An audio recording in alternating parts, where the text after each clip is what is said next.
Hi everyone. We welcome you after the lunch. We hope you had a good. You like the tasting of our food. I would like to welcome to the stage Ray and Florian from Radix to talk about some. I'm sorry. Is the talk still about Learn Scrypto? Perfect. So Learn Scrypto, the game changer for DeFi development. Give it up.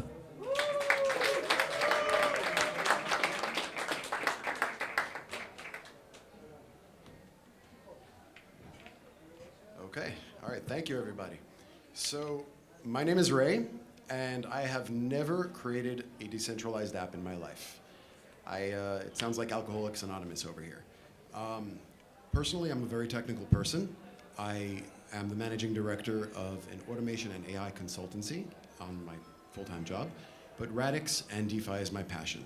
So why haven't I ever created any decentralized apps? Because it's absolutely terrifying. That's the real answer over here. So I want to give you guys a quick introduction to Radix, DeFi, I'm sure all of you guys know everything about that, and Scrypto. So we're going to jump right into decentralized finance versus traditional finance. So with centralized finance, basically, what's the problem over here? Centralized finance is really slow, it's inefficient, it's monopolistic, and basically it keeps all the power to the suits, right? For me, if I'm going to trade something on an exchange, why do I have to wait 2 days for my money to clear and I get charged interest if I want to use that on margin, right? There's a lot of problems with traditional finance in general. So what happens? Decentralized finance is here to answer that. Decentralized finance takes the power out of the suits and it gives it back to the people. Removes the intermediaries, it removes barriers, and it lets us be in control of our finances. Everything can be done with traditional finance, can be done with decentralized finance, and it can be done better. So when decentralized finance is here and everything could be better, why is it that decentralized finance is only a $200 billion industry right now when centralized finance is 400 trillion? What's the problem? Why hasn't it eaten up centralized finance at this point? So there's some problems with DeFi still, unfortunately. Most people, when they talk about decentralized finance, the biggest problem that people talk about is scalability, right? So Ethereum has a couple of dozen transactions per second. Solana has 65,000 transactions per second. But that's a drop in the bucket compared to the needs of centralized finance. Exchanges, credit cards, all these are going to take millions of transactions per second. But if you say that that is the biggest barrier to DeFi, you're wrong. It's not scalability. There's a lot of problems with DeFi at this point in time. We're battling code. We have, tons of hacks. Coding is tedious. It's annoying. It's very hard. We have to create lots within our frameworks. Even playing a game on DeFi basically feels like you need a PhD at this point. So what is the number one problem with DeFi these days? So Radix asked over 1,000 developers, what is that problem? What is stopping us to get a critical mass of developers to make DeFi explode? And the answer is actually really simple when you think about it.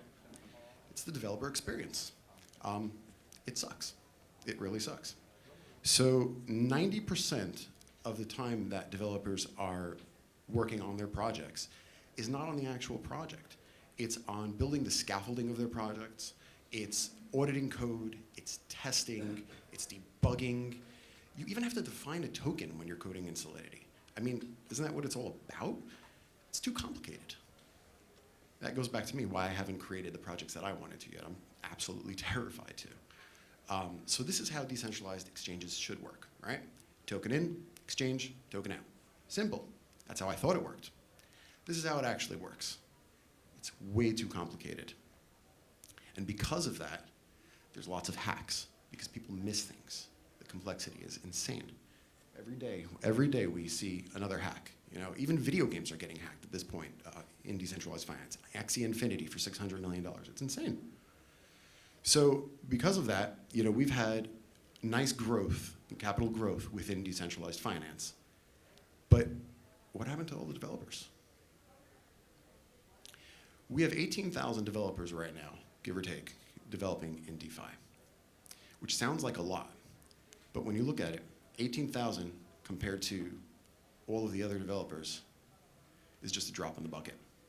So why aren't they developing?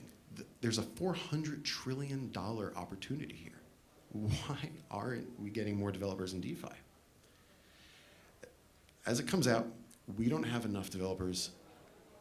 And because we don't have enough developers, we don't have a huge ecosystem. Because we don't have a huge ecosystem, we don't have enough users. Because we don't have enough users, we can't fund the developers, and it's a vicious cycle.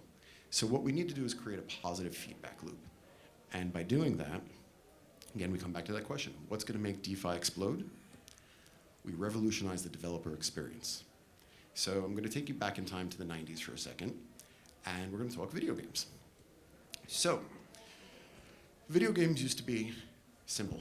They used to be graphically terrible, and they used to be super difficult or challenging rather than having a great story or giving you an immersive experience. Why? Because if you're going to create a challenge, then that's going to be what you have, because you don't have the ability to go and create anything immersive at this point. The reason why is because computers don't understand physics. You had to code everything. You had to code collision detection. You had to code gravity. You had to code velocity. A video game, a computer doesn't even know, if you walk through a wall, are you going to go through the wall or are you going to stop? What's going to happen over here? So you constantly had to go and reinvent the wheel.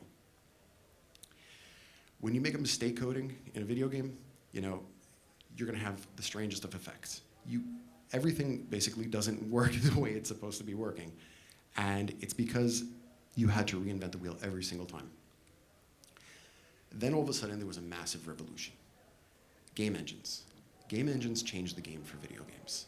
All of a sudden, instead of having to reinvent the wheel with everything, and instead of putting all of your effort into building the scaffolding and making sure the physics works, all of a sudden, you're doing what's fun. You're creating these worlds. And it changed everything. And it didn't make it weaker. If you change a parameter for gravity, you can change how the gravity works. You can break it. You can code it so that you can walk through walls. You could do whatever you need to do. It keeps it simple, but it's still powerful. So 90% of the time, developers spent on the game instead of on reinventing the wheels. And now they can tell their stories. They can tell the stories the way they were intended. They can create their projects the way they were intended. Gamers have more choice, and developers have more ability to do what they want to do. So, what's going to change the developer experience? It's easy. A programmable game engine for DeFi, a programmable DeFi engine. So you guys don't have to reinvent the wheel. We just simply remove the barriers for entry for developers. The thought is basically, before 90% of the time, you were working on all of these things. You're redefining physics, you're redefining all these things, and now all of a sudden, you're creating a game. Same thing for DeFi. You're worrying about error handling, you're worrying about validations, you're auditing, you're checking your code, making sure you don't get hacked. All of a sudden, the engine does all of this for you, and you can go and actually build your projects. Put that together with an asset-oriented programming language that basically gets rid of the overcomplexity of the messaging system that you have on Solidity, and you have a really powerful system. On top of that, Radix has unlimited linear growth. You add a node, Radix will run faster. It will be able to handle all the needs of traditional finance, decentralized finance, and beyond. It's going to basically be the full stack platform for DeFi. This is how we're going to get to critical mass. So developers love it. We've brought it out there, and developers absolutely love it. So let's talk about the opportunity now. I'm pretty sure some of you guys know who Hayden Adams is. So he was laid off in mid-2017, decided to learn Solidity, and 6 months later created a proof of concept for his project. That project was Uniswap. Uniswap is the decentralized exchange. It is the big decentralized exchange. It took 6 months to learn Solidity and create a proof of concept. From there, it took a whole another year to actually come out with the product, to do testing, security, audits, all of this. Because otherwise, billions of dollars could have gotten hacked so easily. But it took a full year. And that's exactly why we need Scrypto. Because with Scrypto, the same thing could be done a couple of days, a couple of weeks at most. So the opportunity is like this. He created the exchange in 2018, had a tiny amount of money going through it. And by 2021, it was a $10 billion opportunity. It took a year to do. We have that same ability now to do that $10 billion opportunity in a couple of days or a couple of weeks. So Radix is going to make it easy for the next person to make that $10 billion app. And with that, I'd like to bring up Florian to describe Scrypto.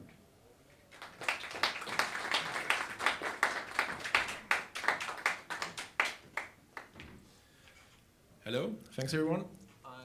I'm Florian. I'm building OCSwap on Redix, and it's a decentralized exchange. And I want to explain why we want to build on Redix and why you want to build on Redix too. So, we introduced the problem with smart contracts on Ethereum today, and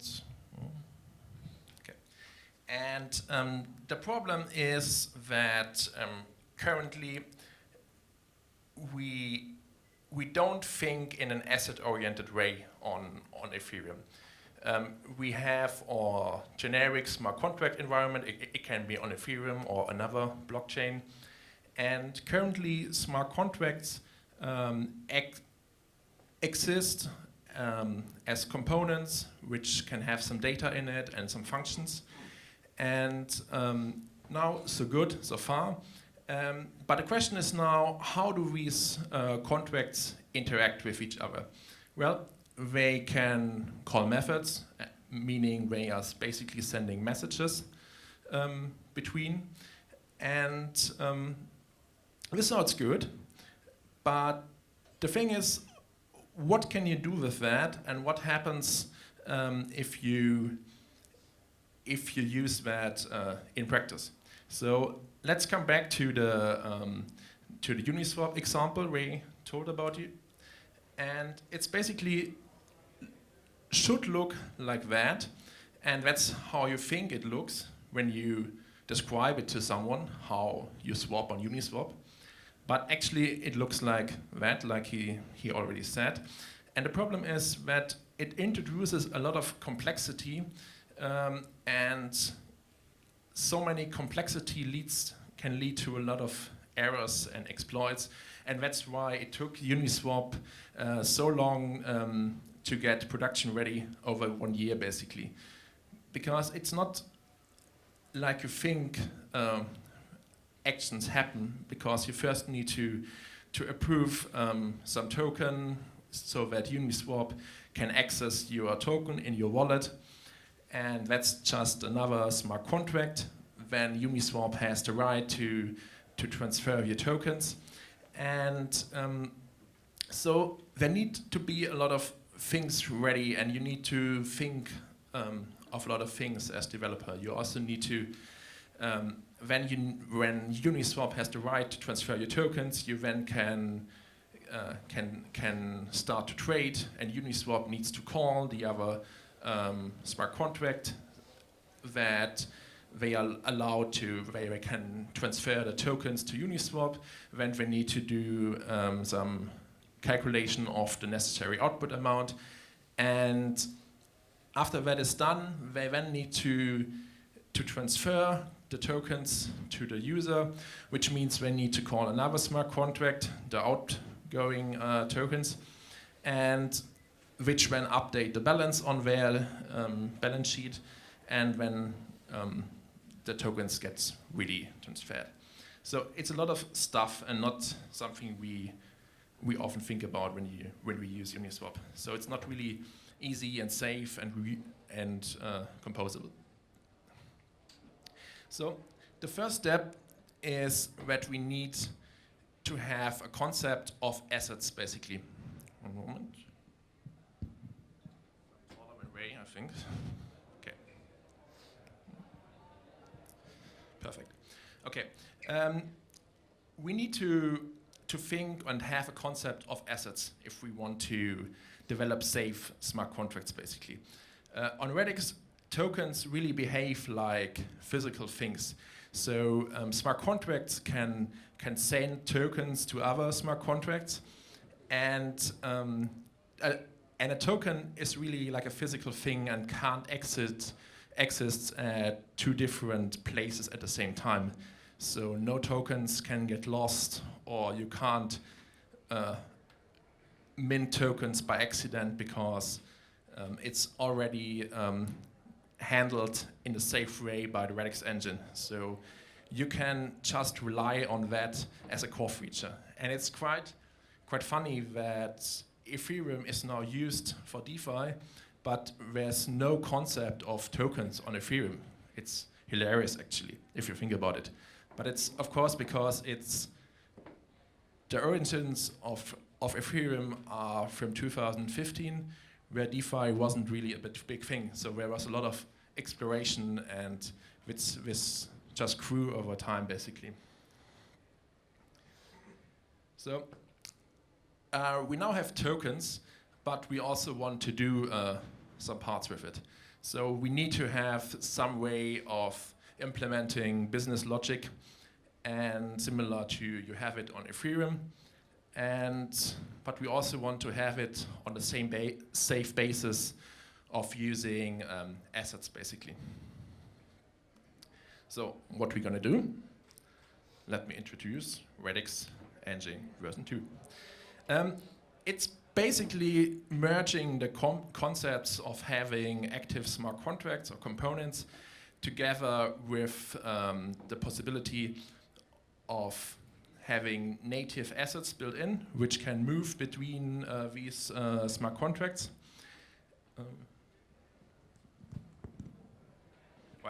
Which can move between these smart contracts, and you can even also do anything you want on Ethereum, because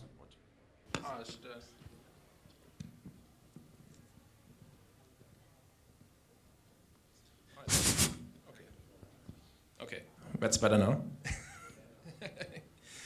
Okay, so it sounds also better. Thanks. Right. Well, we now have different components which has the ability to safely send tokens to other components, and you can also call other functions and exchange messages like before. So you are not really limited, but the tedious task of asset management is basically taken away by you, from you. So you don't need to care about assets. You can just define them in a declarative way, and then you can just use them at your fingertips. So you don't need to do all the tedious work and let the Radix engine work for you. So what do we have in our asset-oriented toolbox? We have resources, which can be tokens, NFTs, or badges, or other assets.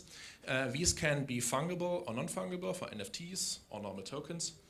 And all these have a very physical behavior. So like I said already, they can't exist at multiple places. So it's really just like a physical thing.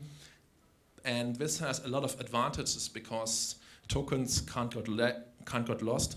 So it's much safer regarding exploits, and you don't have issues with minting bugs or stuff like that, because you can't add, like on Ethereum, the balance twice for different addresses in case of an error.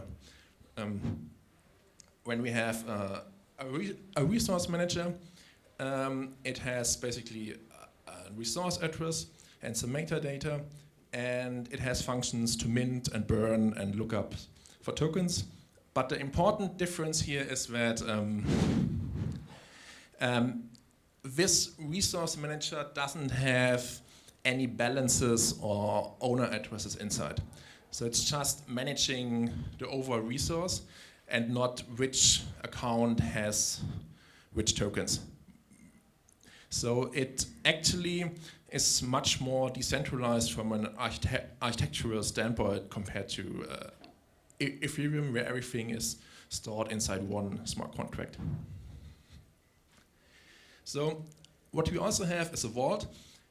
It's basically a persistent container of a single resource, like some token. And it's important to get that it's always inside one component or a smart contract. So no vault can exist without any component. Then we have also buckets, which are basically temporary containers of a resource, which will be used to send tokens between different components.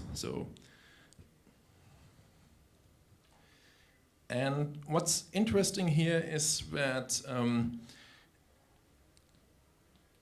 tokens can't get lost, and if you forget to put every token in a vault after a transaction, the transaction safely fails, and you drastically reduce the risk of exploits and hacks because the Radix engine has your back, basically. So you're already safe.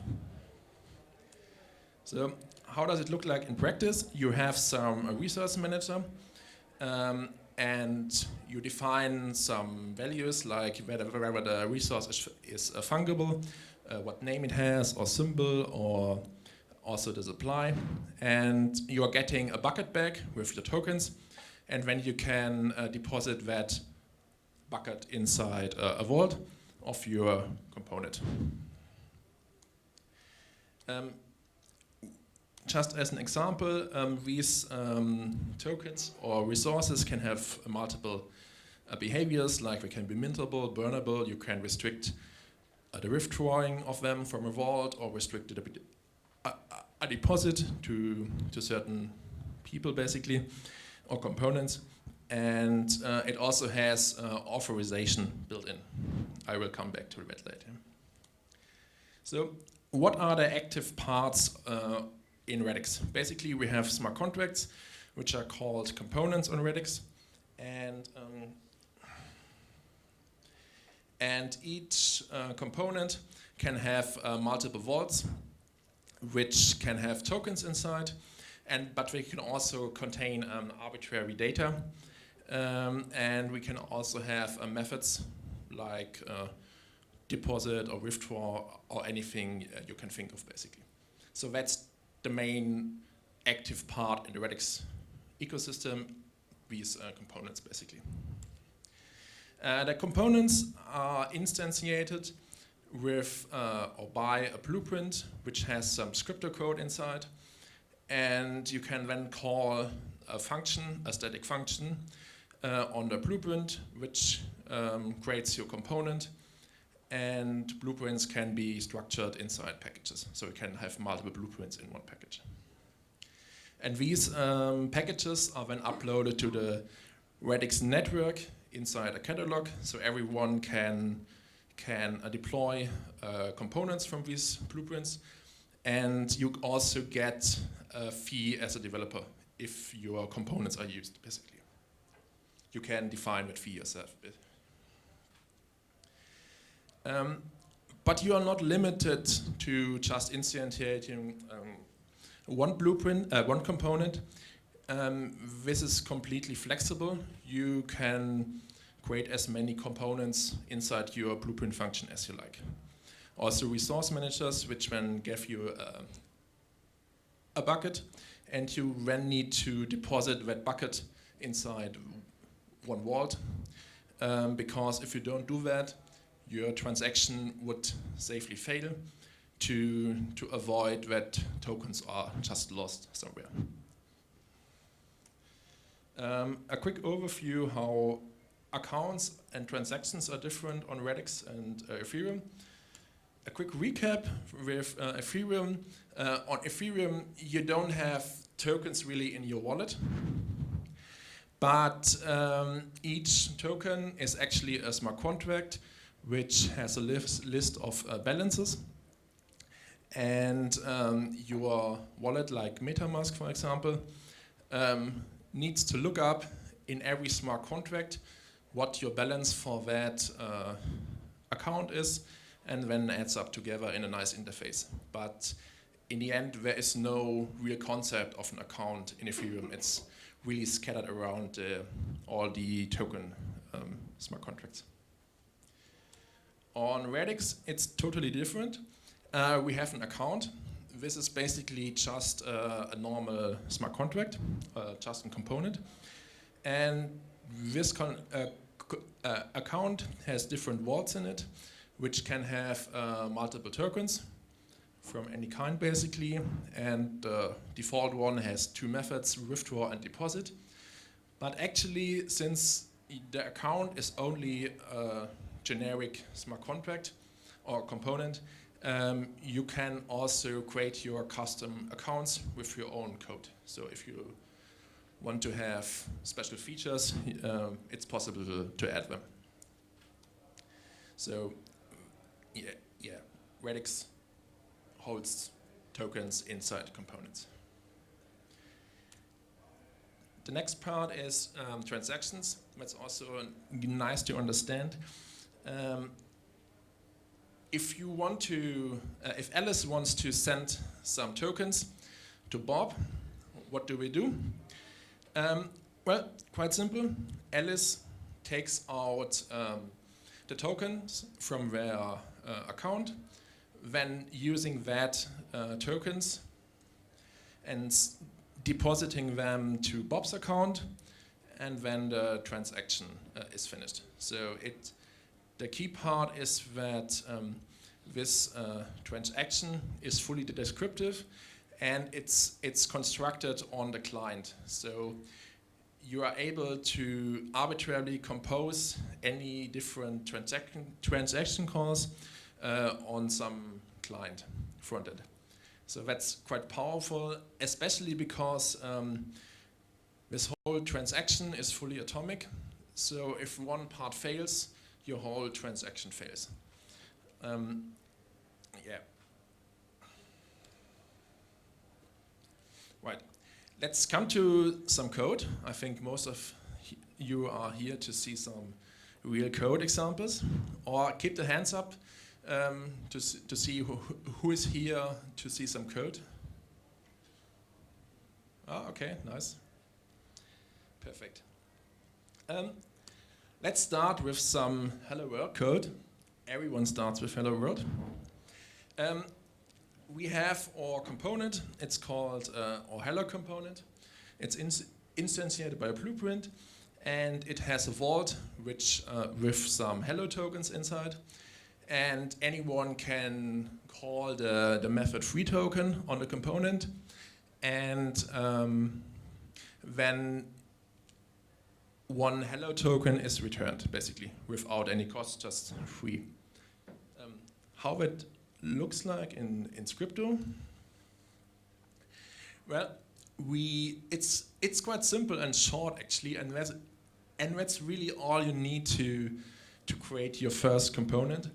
You basically just define your vault inside your component. It's called sample vault in our case. And then we have a static function instantiate on the blueprint, which creates the component. And in the first part, we are creating our resource. It's called my bucket. And it's a fungible token because we want to use it as a normal token. We set the divisibility to maximum, meaning it can have up to 18 decimals, similar to Ethereum.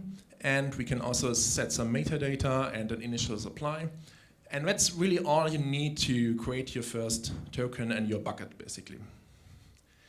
And then the rest is basically self-explaining. We just instantiate the structure of our component, and put our bucket inside a vault, because otherwise, like I said, the tokens would live nowhere, and we are not allowed to lose tokens. When we have one function, it's called free token. It's actually a method on the component, and it simply takes one token out of our vault and then returns it as a bucket. And what's interesting is that in Scrypto, you are really returning buckets as return values. So you're not updating some balances. You are really sending buckets with tokens inside which behave like physical things.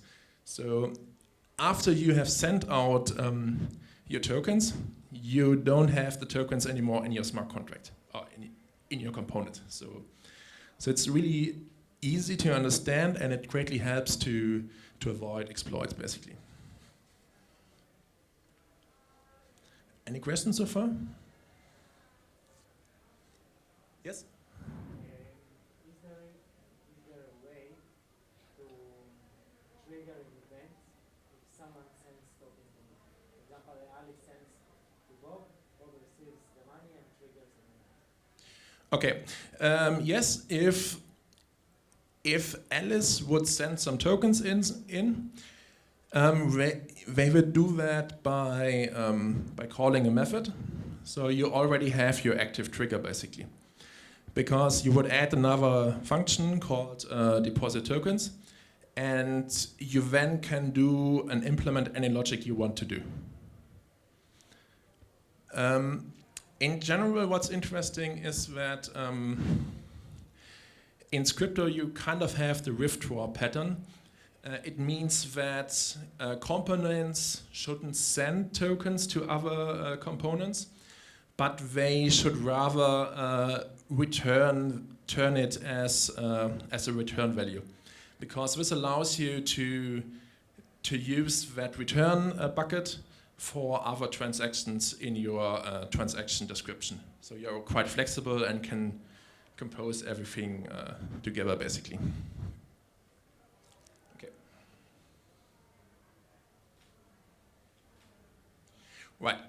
Now we want to take a look at our Gomble machine, because everyone likes Gombles, I think. I hope so. And it's a quite simple approach. Basically, we have a component which can have a vault or two vaults, one for our Gumballs and one for our collected XRD. XRD is the Radix token to buy. And we also have some data in it to store the price. And if someone wants to buy one Gumball, they send 25 XRD in a bucket to the buy_Gumball function. And then the buy_Gumball function takes out one Gumball outside of the vault and returns it to the user. So it is really, really straightforward. And you can see that here directly. It's not much complexer than the other example with the Hello World token. We just define our different vaults. We have a Gumballs vault, we have a collected XRD vault, and we have a price. And when we instantiate our component, or our Gumble machine component, we pass simply some price. And the next thing what we do is we create our Gumballs at the first place.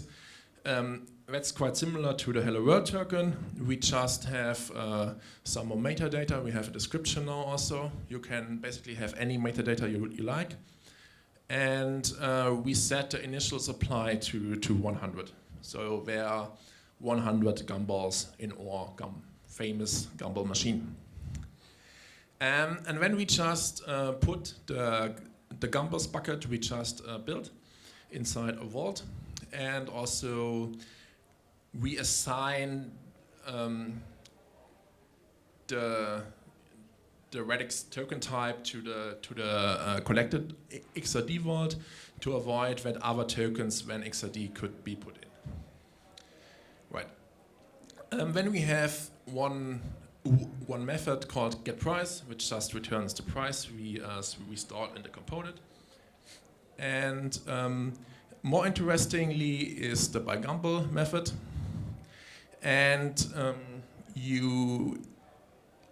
any user will send a bucket payment to it, and we are taking out the price out of the payment. And when we put our share and what we earned into our collected XRD vault, and finally we are returning one Gumbel, so we are taking it out of our Gumbel vault, and also return the payment. So far so good. You probably see that we don't have any error checking here at the by Gumbel method. So what happens if our sneaky user just sends not enough payment? Well, quite simple. The take function would simply safely fail because we wouldn't have enough payment to collect, and so then the whole transaction safely stops, and we can't have any exploits at that part. So the Redix engine is here at this place really important to ensure the safety of asset management. And it also reduces the risk for errors because you need to write less code and you don't need so many error checkings and stuff like that. And even finally, assuming our Gumbel vault would be empty because we already distributed all vaults and sold them, the take one function would simply also fail because if there are no tokens anymore, the transaction rolls back. So everything fine here. The next part is we now have our Gumbel machine, but maybe we want to collect our hard-earned money, and for that we need to have some authentication. On Radix we have the concept of badges. Badges are working like real physical badges in the sense that a component can show a badge to another component, and if the right badge is shown, access is granted to, for example, the withdraw method. So what's the advantage basically of using badges instead of address checking like on Ethereum? Well, it's much easier to set up because it's a declarative approach. It's more flexible because you can even send badges to other people because badges are resources. Actually, you can use a normal token as badge, or you can even use an NFT as badge.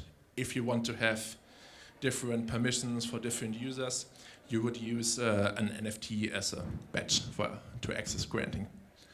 And it's also safer because the Redix engine has your back and does all the checking for you. So you don't need to do every condition checkings for every method.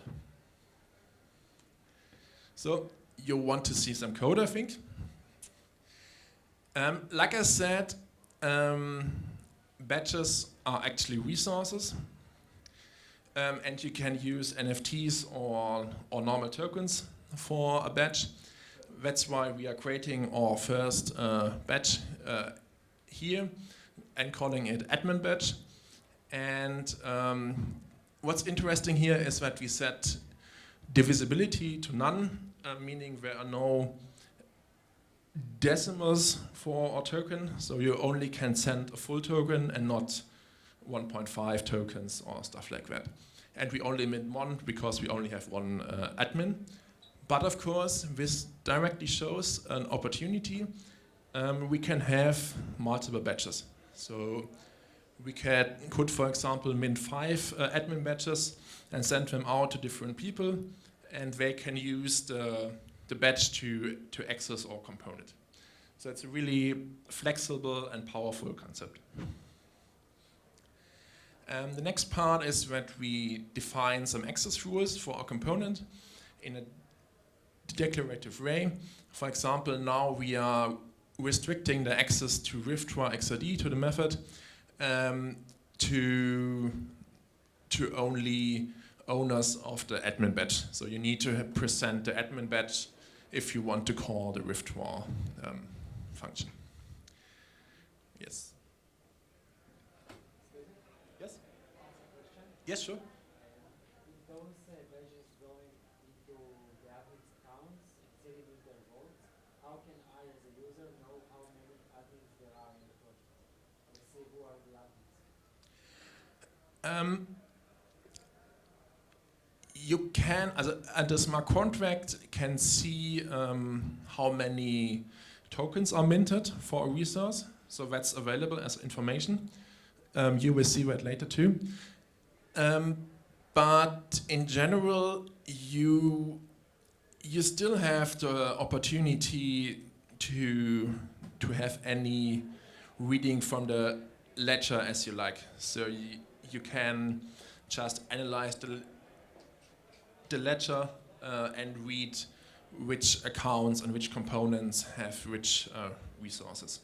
So that's just the smart contract part. You will have some query layer where you can read state from your client basically. So, and since everything is persisted on ledger, you have basically access to any information you like. Perfect. So, do you like NFTs? Yes, perfect. That's what my next example is about. We want to build some Board Gamble Club NFTs. I need to switch from that a moment.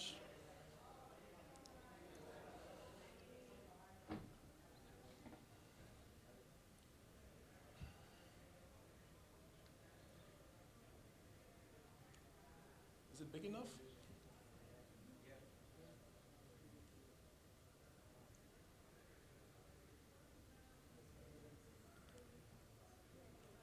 Okay, I think that will work.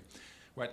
The first step is we want to have some NFT structure we define. The interesting part is that NFTs are really, really flexible, and in my opinion, it's more a transferable record than has anything to do with meme NFTs. It's basically just a record of data which has an owner and can be transferred. So that's a very generic concept and very powerful.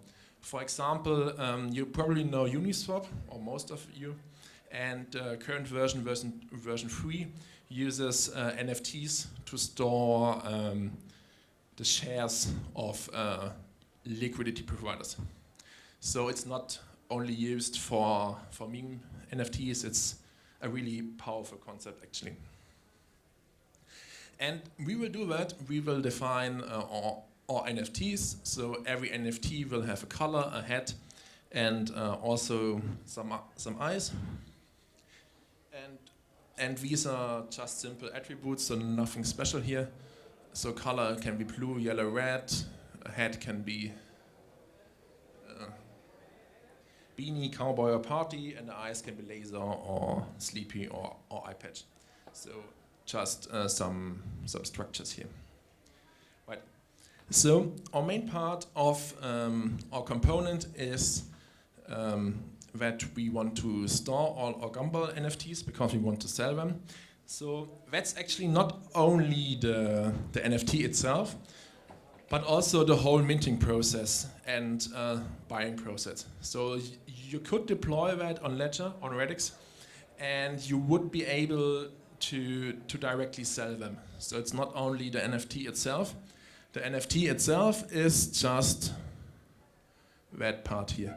So what we do first is we define some variables. We have a Gumball NFTs vault, we have a collected XRD vault, like with the Gumball machine. We have now two prices, one for random price and one specific price, if you want to buy a specific NFT, because that could be more expensive. And we have some minting authority, which is a vault which contains our minting batch. So only the component is allowed to mint new NFTs. And we also store the number of NFTs.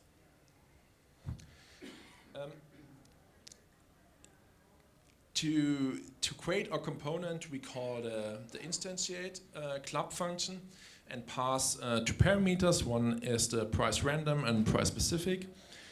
And we then create, again, our admin badge, like before. And we then create a minting authority badge, which will stay in the component. So the component is allowed to mint new NFTs. And the most interesting part is probably that one, that we are creating our NFT. We say that we want a non-fungible token and present some metadata. And we also define that you need the minting authority access to mint new tokens, basically. And again, similar to the authentication blueprint with the Gumball machine, we define some access rules and say that, okay, only if a user presents the admin badge, you can call the mint NFT function. And then the next part is just simple instantiation of the component, like before. So we are putting the NFTs into the Gumball NFTs vault and save the prices and also save the badge. Because if we don't save the badge,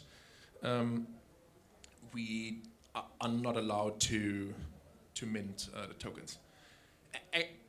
Actually, what is funny, we can't forget to save our minting badge. If we forget to save it, in our code, the code wouldn't compile because we need to keep our bucket somewhere. So we need to put it in some wall at the end of the transaction. And finally, we are just returning the component and also the admin badge. And these are just return values.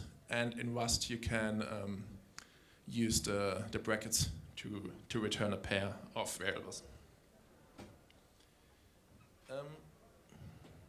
The next interesting part is how we mint NFTs. Actually, it's not that hard.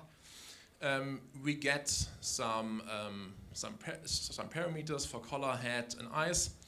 The color structure has some helper functions to select the correct values, and we just create a new fungible ID by increasing the NFT count by 1. And the next part is that we borrow the resource manager for our vault, because since under the hood it's Rust, because of its ownership model, you need to be safe about that. And when we are using the minting authority vault to automatically get the correct permissions, because the minting badge is inside, and when we are using the resource manager to mint on new NFT, basically. And that's just passing the NFT ID and also the data we just built up. Right, and finally, we add our new minted NFT to our Gumball vault, and we increase the numbers of minted tokens by 1. So now finally we are able to mint tokens, and we are pretty happy now, but we also need to buy them, of course. And so every interested buyer can buy a random one by just sending some payment as a bucket to the buy random function. And we are now just taking out the price, like with the gumball machine before, and we are putting that inside the collected XRD wallet directly. And when we are afterwards taking out any NFT and returning that to the user. So pretty simple concept, and all the same verifications apply here too, like with the gumball machine. And you can also get a specific one by taking out a specific NFT with a specific ID. Any questions until here? Okay. How can you, I don't remember if you or one before you mentioned that it's not exactly a blockchain, it's a decentralized ledger technology. Yes. So how do you maintain the order of the transactions in a way that will not do double spending? Do you resolve double spending? Who are the nodes where the computation happens?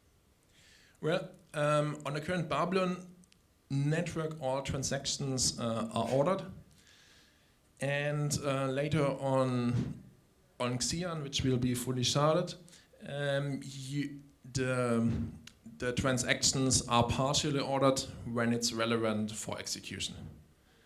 So you can have parallel executions if the transactions don't depend on each other. But if they depend, they get on the fly partially synchronized, basically.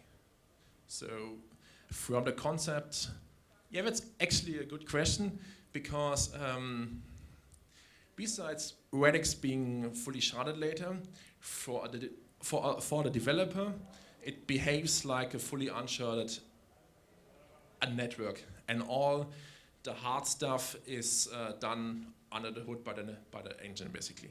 So you don't need to care about shards or how you synchronize or race conditions. From your perspective as a developer, everything is synchron, and you just need to implement your business logic, and the rest is done under the hood for you.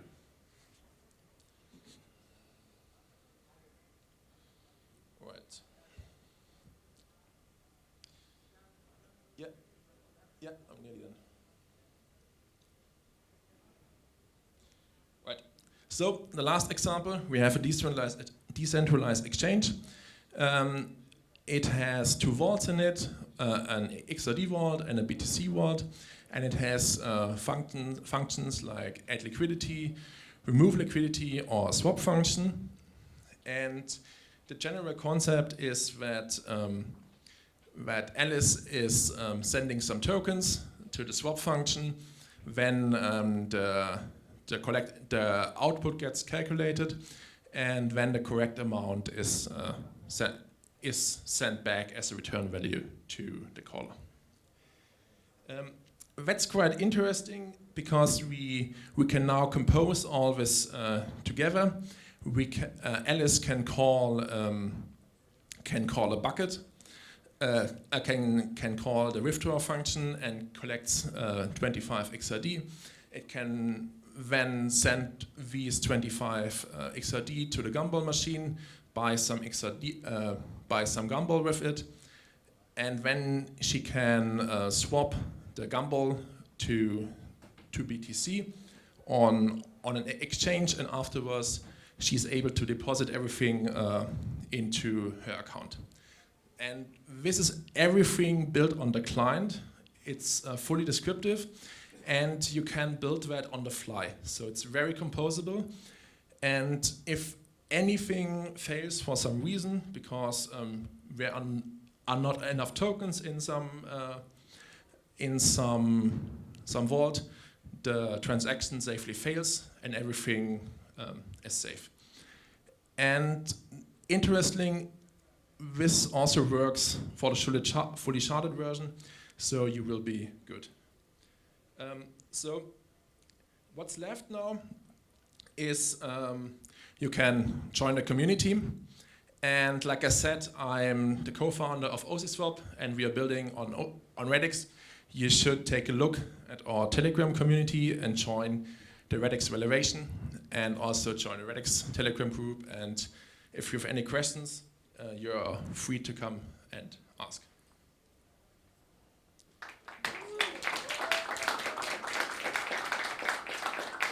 Well, I just wanted to show you one thing shortly.